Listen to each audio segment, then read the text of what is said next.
Ya, jam setengah 8 malam di hari Selasa, tanggal 10 Juni 2025 ya. Pertandingan Indonesia melawan Jepang. Skor sementara menurut teman-teman 6-0. Dan rentalan akhirnya terisi. Loh, kenapa Cak Gus?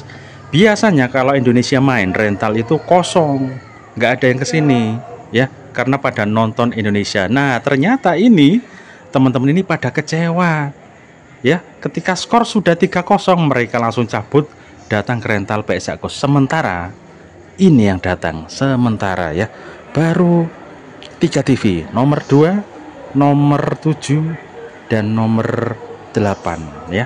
Nah, baru 3 TV yang datang. Dan rata-rata mereka bilang, aduh Cak, sudah kalah 3-0, langsung aku cabut aja, mending main PS. Ya, itu yang terjadi teman-teman ya. Oke, jadi ini teman-teman sepertinya pada kecewa dengan pertandingan Indonesia. Ada yang bilang, wah, line up-nya dirubah, jadi kalah begini dan begitu. Wis banyak lah ya. Jadi intinya ini malam ini setengah 8 teman-teman kecewa berat. Akhirnya datang ke rental PS ya. Padahal ini yang persiapan nonton bareng ini banyak banget ya. Di kafe-kafe sudah pada ngiklanin, di lapangan sepak bola juga bikin layar gede banget. Meskipun sempat diguyur hujan yang cukup deras malam hari ini, sepertinya penonton Indonesia kali ini kecewa teman-teman, karena sementara skor terbaru untuk setengah 8 ini adalah 6-0 teman-teman ya. Ya, mungkin kita kecewa ya dengan hasil pertandingan Indonesia versus Jepang barusan ya. Jadi kita kalah cukup telak 6-0 dari Jepang ya. Ya, mudah-mudahan ini bisa jadi pelajaran buat Patrick Kluivert dan juga buat timnas kita ya, bahwa kita butuh berbenah yang lebih lagi ya. Ya, seperti itu. Mudah-mudahan kedepannya akan lebih baik, dan apa yang kira-kira menjadi kekurangan akan dicarikan solusi supaya timnas lebih bagus lagi ya. Dan terima kasih buat seluruh warga Indonesia yang sudah mengapresiasi dengan mengadakan nonton bareng di mana-mana, di kafe, di lapangan, dimanapun, di warung-warung lain sebagainya ya. Banyak banget yang akhirnya menyebabkan rental PlayStation jadi agak sepi. Kalau ada pertandingan Indonesia pun, apapun kenyataan yang sering kita alami terhadap timnas, tetap saja ketika ada pertandingan selalu antusiasme masyarakat Indonesia luar biasa menyambut pertandingan ya. Oke deh, sudah, pokoknya kita turut bersedih untuk saat ini setelah kemarin kita seneng-seneng setelah menang lawan China. Malam hari ini kita sedikit kecewa dan bersedih karena kalah telak. Meskipun kita sudah bisa prediksi kalau melawan Jepang ini tentu lumayan sangat berat. Itu ya seperti itu. Jadi toh kalaupun kalah mungkin memang secara kualitas, secara individu, secara kerjasama, secara skill, secara apapun, memang Jepang masih jauh lebih unggul daripada Indonesia. Itu kenyataan yang harus kita terima ya. Oke teman-teman, ini aku ada servisan setik PS3. Tiba-tiba datang ini ya. Ya, anaknya duduk di depan pintu di luar sana ya.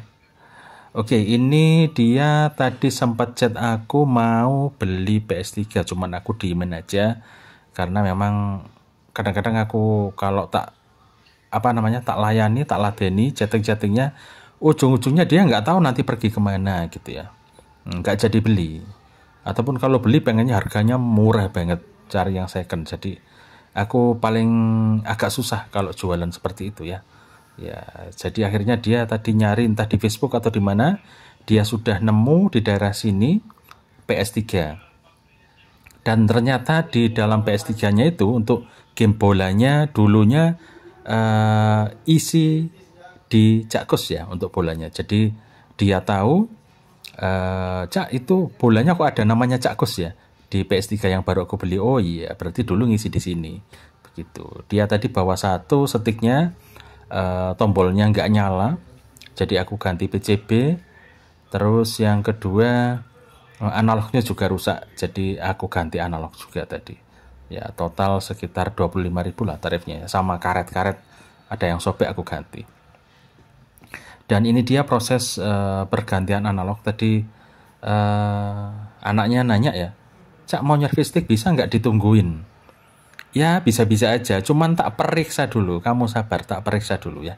Rusaknya apa, terus penanganannya berapa lama gitu ya. Nah aku pikir tadi cepet penanganannya, biasanya sih cepet banget ya. Kalau cuma ganti PCB kita tes sudah selesai, ganti analog sudah selesai, itu cepet banget. Giliran Giliran memasang casingnya ternyata tak semudah ketika mengganti PCB dan mengganti analog ya. Jadi ada tombol L2 yang nggak nyala-nyala teman-teman ya. Jadi kurang pas ketika dipencet. Maka aku lakukan modifikasi. Nah ini dia, aku menambal bagian karbon di bawah L2-nya itu, tak tambal dengan kertas bekas rokok surya itu, tak kasih kastol, tak tambal di bagian belakang PCB plastiknya. Ternyata itu masih belum bisa nyala juga. Lalu di bagian tombol L2-nya tak kasih kertas deh ya. Ya, tak guntingin kertas, tak tempelin di situ pakai kastol, kemudian tak kasih lem G biar kuat. Biar kalau ditekan nanti nggak melenceng kanan kiri yang akhirnya nanti malah nggak nyala lagi tombol L2-nya ya. Nah, kadang-kadang kita butuh modifikasi ya. Nah, jadi ternyata nyervis stick pun tak semudah membalikkan telapak tangan ya. Jadi ada hal-hal yang meskipun remeh ya, meskipun hal kecil, ketika kita tes sebelum dipasang casing L2-nya tuh nyala, tapi ketika casing kita pasang ternyata nggak nyala untuk L2-nya. Ya karena tidak teka atau tidak nyampe ya. Jadi tombol atau tombol L2-nya itu dipencet tidak nyampe ke karbonnya, jadi tidak menyentuh karet dan karetnya tidak menyentuh karbon atau PCB plastiknya. Alhasil maka L2-nya tidak nyala, maka kita lakukan modifikasi ya. Dan itu sering banget buat Cakkus untuk melakukan modifikasi kalau stick kita memang bermasalah. Buat teman-teman juga yang sempat kemarin nanyain ya, Cak setelah dipasang kok L2-nya nggak nyala, ya itu tadi caranya ya. Jadi di bagian belakang karbonnya kita ganjel pakai kertas, kita lem pakai kastol ya, seluas diameter karbonnya. Kemudian setelah kita coba masih nggak nyala juga, maka di bagian tombol R2-nya, yang di bagian tombol R2-nya di dalamnya itu ya, itu kita guntingin kertas bekas rokok, kita tempelin juga pakai kastol, lalu kita lapisi pakai lem G biar kuat ya, biar nggak gampang lepas. Seperti itu teman-teman ya. Ya udah teman-teman, itu kegiatan Cakkus malam hari ini. Dan sekarang rentalnya nggak nambah, yang main tetap 3 TV tadi, nggak nambah. Mungkin perkiraan teman-teman ya, mungkin Cakkus tutup begitu ya, karena ada Indonesia dan tinggal satu yang main ini belum pulang sampai setengah 11, mungkin sampai jam 11 saja ini selesai ya yang main PS ya. Ya tinggal satu doang yang main PS3 seperti itu. Dan teman-teman yang nyervis stick ada di luar sambil beli es ya, sambil beli es. Oke, ini Cakkus habis ngambil apa ini ya? Oh, ngambil karet. Jadi sambil jalan sambil ngambil spare part apa aja yang dibutuhin gitu ya. Dan memang paling enak kalau nyervis itu adalah pertama ya. Jadi belum pernah diservis orang lain. Kalau stick sudah pernah diservis orang lain dan tidak cocok sama kita, terutama cara pencabutan analognya, kalau tuser ada yang kasar dan tidak tahu caranya, jalurnya ada yang mudah jebol atau retak-retak, wah itu bikin kita susah kalau kerja seperti itu. Alhasil nggak yakin bisa sempurna servisan kita kalau bekas orang lain. Tapi kalau tangan pertama, artinya itu stick belum pernah dibongkar, belum dibuka oleh siapapun, belum terkena solder dari manapun, belum terjamah lah ya. Ya itu maka kita lebih pasti itu berhasil nanti mengganti analognya lebih enak dan lain sebagainya, nggak takut jebol, nggak takut retak, ya semuanya lancar-lancar saja kalau kita dari awal yang menanganinya. Nanti misalnya kedua, ketiga, servis keempat, kelima, keenam itu akan lebih enak kalau kita terus yang menanganinya, tidak ubek-ubek orang lain ya. Khawatirnya kalau orang lain nggak ngerti caranya, dipikir sama kayak PS2, cara ngelepas analognya, wah jebol semua jalurnya itu ya. Seperti itu ya. Oke, sebenarnya ini sangat panjang sekali videonya, jadi aku tidak terasa ya begitu merekam merekam ganti analog ini, lupa matiin kameranya, jadi berjalan cukup panjang, hampir setengah jam teman-teman ya. Panjang sekali. Iya. Ya sudah, Cak Kus ngomong aja. Tadi sempat hujan teman-teman. Jam 5 sore atau habis maghrib ya, hujan sangat deras banget sampai jam 7. Nah, kirain Indonesia masih lama mainnya. Ternyata sudah main ternyata. Ya, ketika aku ada mau urusan beli sesuatu keluar, nunggu hujan reda, mau berangkat, dilalah ada yang datang main PS. Loh, kok tumben ada yang datang gitu ya? Kan lagi pada rame nonton Indonesia. Kenapa ada yang datang main PS gitu ya? Coba Fahri dicek skor berapa? 3-0 ya. Waduh. Ya makanya teman-teman lari ke sini ya. Terus aku tanya, "Wes kecewa aku, Cak?" Nah, teman-teman bilang, "Kecewa aku, Cak, baru babak pertama udah 3-0, wes aku lebih baik main PS saja di rental daripada nonton. Saat TV ku tak matiin, wes aku nggak mau nonton, wes." Nah, seperti itu. Ya. Oke deh, mudah-mudahan ke depan Indonesia makin bagus ya. Ya kebetulan lawannya memang jauh lebih bagus, jadi tidak bisa kita kambing hitamkan, tidak mencari kesalahan ini dan itu. Memang dari segi kualitas permainan, kerjasama, individu dan lain sebagainya, memang Jepang jauh lebih unggul dari Indonesia ya. Ya mudah-mudahan kita meskipun tidak bisa bermain ala-ala Jepang, ala-ala kita sendiri, mudah-mudahan nanti menemukan masa jayanya ya. Karena masa jaya itu tidak bisa diramal ya, tidak bisa diramal. Ada saatnya jaya, misalnya MU, kapan masa jayanya MU? Ketika tahun 98. Di saat itu masa jayanya itu barengan siapa? Barengan Juventus ya. Nah, waktu itu ketemu Juve, wah sangat luar biasa, seru banget. Lalu dengan siapa lagi masa jaya MU waktu itu? Masa jaya dengan Real Madrid. Bayangin tuh, bintang-bintang macam Beckham masih di MU, oleh Gunnar Solskjaer, terus siapa lagi masih di MU itu yang kemudian pindah ke Madrid ya, David Beckham, terus siapa lagi yang pindah ke Madrid dari MU tuh itu ya. Jadi kayaknya seru banget gitu ya. Van Nistelrooy ya, Ruud van Nistelrooy masih di MU, itu pertandingan seru banget itu, dan MU berhasil memenangkan pertandingan melawan Real Madrid, luar biasa. Zaman itu luar biasa, MU tampil sangat luar biasa. Sekitar tahun 98-an ya. Luar biasa itu. Skuad MU itu luar biasa, hebat banget. Zaman itu. Meskipun musuhnya juga waktu itu sudah ada the phenomenal Ronaldo Delima. Sudah dia cetak gol terus itu. Tapi MU masih bisa mengimbangi, masih bisa menang juga. Zaman Ryan Giggs sudah lumayan agak dewasa ya. Kemudian Los Galacticos Madrid ya mengambil deh pemain-pemain hebat MU ya. David Beckham diambil, Ruud van Nistelrooy diambil. Ternyata di Madrid malah menjadi tuh ya MU. Real Madrid malah menjadi the dream team. Wah, luar biasa itu ya. Gila Madrid ya. Tapi sekarang masa jaya itu sama-sama sedikit pudar. Kalau MU sudah banyak pudar. Semenjak ditinggal Sir Alex Ferguson ya, MU mengalami penurunan yang luar biasa, sangat sulit berprestasi.